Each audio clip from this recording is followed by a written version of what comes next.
Capablanca was the only man in history who made chess look simple. He famously said, "I see only one move ahead, but it's always the correct one." And today we'll unpack that, and I'll show you the 5 particular rules of positional play that he formulated and followed in order to be so consistently great. Capablanca is playing white here against Tartakower, another famous player of the past, and black goes for the Dutch defense. Now, we can sort of already see Capablanca's simplicity in action. While there are different complex systems against the Dutch defense, Capablanca was known for being quite lazy, not willing to study opening theory. He's just developing pieces in a very simple way, not even trying to seize the initiative or advantage, just simply developing. Black goes queen e8. Also, you can see that black is a lot more sophisticated. He's pursuing certain ideas, wants to bring the queen right here, which together with the bishop pressure can cause some troubles, but Capablanca stays cool once again. And by the way, I would start right here, because think about this. What would you play here? There are so many moves to choose from. You can try to go forward and attack, you can bring one of the rooks into play, you can try to advance one of your pawns, etc, etc. But Capablanca was following a very simple idea. Activate everything, start with the least active piece. That is the first rule of play. The most important thing in chess is to keep all your pieces active. As Morphy, another genius, famously said, help your pieces so that they can help you. And here, the rule is follow the principle of the least active piece. Look at all the pieces you have. Some of them are already active, alright, but then you'll see some which are doing nothing. And then it means that you need to move one of them. And Capablanca played queen e2, just advancing the queen a little forward. Alright, black goes knight e4, opening up the attack to the bishop, and Capablanca trades it off. Instead of recapturing immediately, black played this in-between move, threatening white's queen, therefore white needs to recapture. Now queen takes e7. And that is another very interesting and instructive moment, which brings us to the second rule. Keep everything connected and nothing hanging. Think about this again. I'm pretty sure that a lot of players in this position will think, how can I attack? How can I checkmate this king? How can I move forward and make progress? Capablanca thinks different. He knows that in chess, it's most important to avoid making blunders. And in order to win, you don't even need to attack, to be aggressive, to calculate a lot of variations, to find tactics. No, it's actually much easier. Just blunder less. Of course, it's easier said than done. How do you achieve that? Well, here's the rule. Keep everything connected and nothing hanging. When your pawns and pieces are standing connected, close to each other, supporting each other, usually it is hard to blunder them because they're so tightly connected. Therefore, you need to get rid of those weaknesses, those hanging, loose pieces which are isolated. Pieces which stand far away from the rest of your army, they're in danger. Same thing with pawns. If you have an isolated pawn, the pawn which is not connected to any other pawn, sooner or later in the game, it will become a problem. And that is why, if you get rid of that problem right now, you won't ever experience any issues with it down the line. And Capablanca goes a4, just aiming to push the pawn forward and then decide what to do. Maybe trade it off just to eliminate the weakness, or maybe to push it forward and slightly oppress black's queenside. But either way, his idea is just, let's get rid of this weakness. Alright? He's not even willing to invest a lot of time or effort thinking about his plan. He just takes it very simply. Let's avoid weaknesses so that later on, I have no issues with them. Alright, here black decided to trade off this knight on f3, and Capablanca also has a couple quotes about that. He said that initially, when you begin playing chess, knights are more dangerous because they cause all these sudden tactical tricks. However, as you advance and stop blundering, you realize that in most positions, bishop is stronger, and therefore I'm pretty sure that Capablanca was happy about the trade. Objectively, bishop is stronger, and that move was a mistake by black. Anyways, now the rook is hanging, black goes knight to c6. And here, Capablanca played rook b1, which is quite a move in his style, I would say, which is interesting, because the move clearly is not the best one. Now, the rook doesn't really do much. This pawn on b6 is already obviously well protected. The rook does not support any particular plan right here, right? So why did Capablanca move it there? Again, it's very simple. It's the same thing, principle of the least active piece. You look at all the pieces you have and think which one is doing nothing. You've got queen and bishop, which are active. This rook, potentially active if you can push the pawn forward to a5, and the rook on f1 is the only one that does nothing. And so he thinks, okay, let's move it somewhere, and he moved it to a more open position, right? That is it. There is no plan behind it, which is very controversial to, common chess wisdom, which says that you need to come up with a plan and execute it methodically. But Capablanca takes it easy. All right, black goes rook to e8, which brings us to another super important point of Capablanca's play. Once your opponent made a move, ask yourself, what does my opponent want? That again brings us back to his core strategy. It's not about being genius or brilliant on fighting brilliant moves. It's about reducing your blunders, not blundering, okay? That strategy, although sounds simple, clearly worked great for Capablanca. He was the world champ with the lowest blunder rate among all champions. And he's also, as far as I know, the only person in history who made Fischer being humble. What do you think about Capablanca? Šta misli Fischer o Capablanca? Well, he was one of the best, one of the best of all time. Would you beat Capablanca in the match? Da li bi Fischer pobedio Capablanca? I don't know if I beat him. I mean, if I don't make any mistakes, Ako ne I bih can't pravio lose. greške, onda ne bih izgubio. But if he doesn't make any mistakes, he can't lose. Ako And that compliment from Fischer actually means a lot. I don't think I've ever seen Fischer being humble while talking about another chess player. Anyway, let's come back to the game. Therefore, Black has just moved the rook right here, and Capablanca asks himself, what does Black want? Well, clearly he wants to push this pawn forward to e5 and maybe from there even to e4 and begin the attack. And therefore, Capablanca asks himself, okay, how do I stop that? That feels a little bit uncomfortable, right? These rooks come into play and start attacking, and he plays queen to h3. The idea is to stop this move. Black now cannot play that move because now this pawn f5 would be hanging, and from there you attack this one, that is just disastrous for Black. Therefore, you shut it down. Black played rook f6. Once again, same idea. What does he want? Well, clearly Black wants to bring the rook right here, attack somehow, and again maybe somehow expand on the king side one way or the other, and Capablanca shuts it down with f4, keeping the position locked so that these pawns can never move forward, and Capablanca is safe. Black goes knight a5, he realized that there's no easy way to make progress on the king side, and he tries to put pressure down here, but the pawn is right now protected anyways. And Capablanca goes queen f3. How did he come up with that move? Again, principle of the least active piece, right? And, his idea was to keep pieces connected, right? So that there are no pieces that stand outside of the army, so to say, right? That those which are isolated. And now this queen on h3 is clearly kind of off track, right? So he just brings it back so that, again, everything is close to each other, everything is connected, everything is defended, and you don't blunder anything. White goes pawn d6, and now white goes rook to e1. The idea is to try to finally bring his rooks into play, because now the queen and bishop are standing pretty fine, right? They're not doing that much, but anyway, they're nicely placed. But the two rooks right here, which used to stand right here and here, are clearly doing nothing. And he's thinking, okay, I'm gonna need to do something about that. So he plays rook e1, potentially getting ready to play e4 so that the rook can become active along this file. Like goes queen d7, and now indeed pawn e4, potentially getting ready to advance forward, attack something like trades.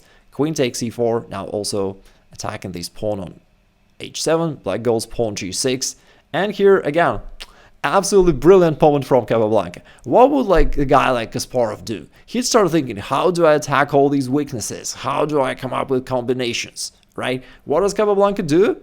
He sees, well, this pawn on f4 looks a little bit loose. What if Black ever, doubles up and starts attacking it? I'd better defend it in advance, and he goes pawn g3, just defending this pawn, which is not even attacked really, right? Because the queen is defending it. There was no real danger. But he protects it just in case in advance so that once again, everything is super rock solid, everything protects everything, and he's safe. Black goes king f8. Not sure, maybe he was worried about some potential threats along the e-file. Anyways, and Capablanca goes king g2. Another move which doesn't make that much sense, but he just fills in all holes and keeps everything protected. Black goes rook f7. Finally, this brings us to one of the very few aggressive ideas of Capablanca. Attack pawns. Not only Capablanca had a cool sounding name, he was also a real pawn star. He understood that in order to attack your opponent's king, you have to sacrifice material, take risks, and maybe you're gonna lose sometimes, which is something Capablanca did not like. Therefore, he wanted to use a simpler approach, to attack the weakest target, which is a pawn. And if you can capture your opponent's pawn, you just increase the chances of you winning the game, you increase your domination, and gradually you're going to convert it into a win. Therefore, he played pawn to h4. The idea in the long run is potentially to play h5 at some point and hit this pawn on g6, maybe with rook to h1. Again, I'm pretty sure Capablanca would not rush to do that. He would prepare that very well, but eventually he might do something like that. Nevertheless, that idea, even though right now it's not even a threat yet, Black can just capture, but it already made Black worry, and he played pawn d5 seeking counterplay. Well, in reality, it's only good for White. This pawn on c4 used to be a weakness, a double pawn attacked by black, but now Capablanca can just get rid of it. I'm pretty sure he was happy about that, because that's part of his strategy, to get rid of weaknesses in advance so that you never have to worry about them. And after the trade, now the queen is attacked, also with the rook, and Capablanca trades queens.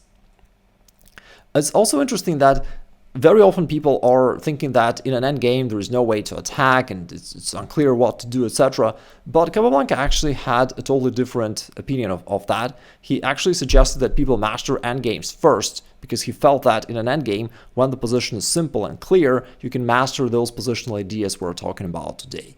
And then you can use those same ideas throughout the game. And secondly, also he's got a quote about rook endgames in particular.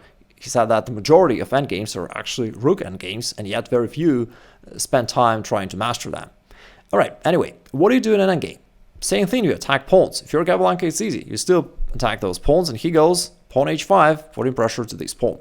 It's not even a pawn sacrifice, because capturing this pawn on h5 is not a bright idea by black. He didn't play that in the game, because after rook h1, white would recapture this pawn right on the next turn, and from there he's gonna attack that one, and black would be in trouble. Therefore, instead, black decided to just protect this pawn by going rook f6, but now after the exchange, this pawn is also weak, and Capablanca can finally bring his rook from a1 into play with great success. Now this rook is ready to invade and attack something in black's position.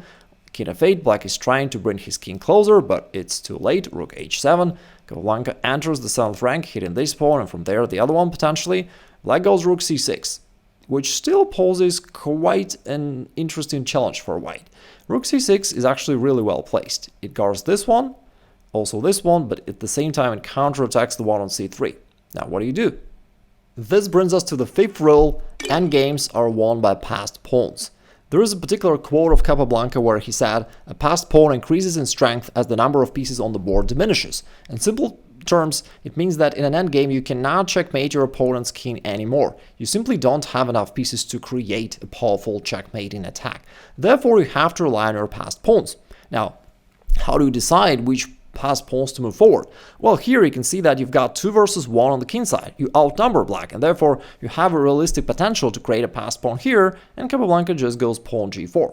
His idea is, okay, black can capture this pawn, but then white will be able to grab that one on g6, and from there he'll be able to push his passed pawns forward. Black does not like that. He goes knight c4, makes sense bringing the knight into play, and Capablanca just goes g5, pushing the pawn forward. And now it's still in white's disposal whether to try to attack this pawn down the line, because we already have pressure point putting pressure there, or maybe to play f5 and try to trade off the pawn and create a passer. But black goes knight e3, and after this check, reroutes the knight to f5, trying to blockade the position. Capablanca trades it off, and he achieved his goal. Now he's got a strong passed pawn on the g-file. However, there's also a problem.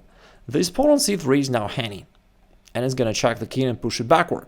Plus, there is no way to defend it anyway. So how do you do that? And Capablanca made a very interesting idea. He played king g3, which is a brilliant idea. Why is it brilliant?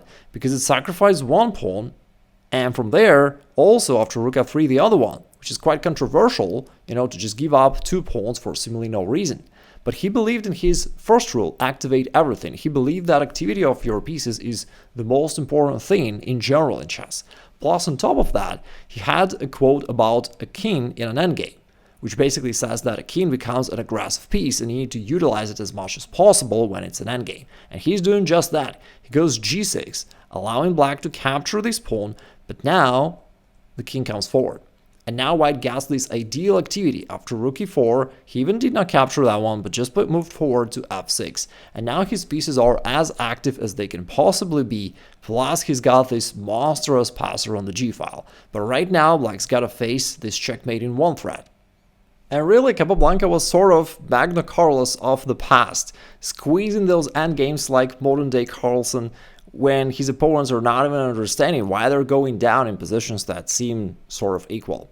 But right now it's not really equal. Black is in trouble. King g8 to stop this threat. Now he goes rook g7, pushing the king, and after that goes rook takes c7. Picks up the pawn and renews the threat of the back rank checkmate, basically. Now this rook has to come back. And that is another interesting moment. I'm pretty sure a lot of aggressive players would try to advance the king, push the pawn, do something to win the game right away, but Capablanca sees that, yeah, like this move would make sense trying to support the pawn and, maybe reroute the rook somewhere here with a checkmate. There are a lot of interesting ideas here, but at the same time it means that black will also have some counterplay. This pawn is alive and can potentially go forward, and Capablanca doesn't want that. He chooses an easier path, king takes f5, he sees that black has nothing to do anyway, the king is pushed back and cut off, it's not active. The rook has to stand right there. If it ever tries to come forward, which is something that black did, the king comes back, once again threatening back rank checkmate, and therefore black can't do much. Black tries rook f4, check, but now king e5, which attacks the rook, guards the pawn, and attacks that one. Rook g4, black is seeking counterplay, but now Capablanca uses a little tactics, pawn g7.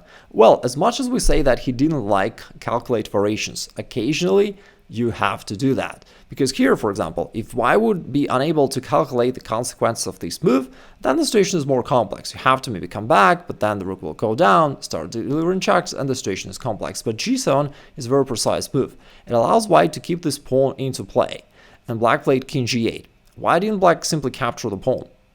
Well, here, there's this little variation that you have to calculate. Here, the king comes somewhere, and then your king comes to c6, and the pawn comes forward, and black cannot stop this. It's a simple line, but still, white needs to calculate that in order to justify that move. Since capturing the pawn loses for black in the game, he moved the king away, but now Capablanca captures the other pawn on a7.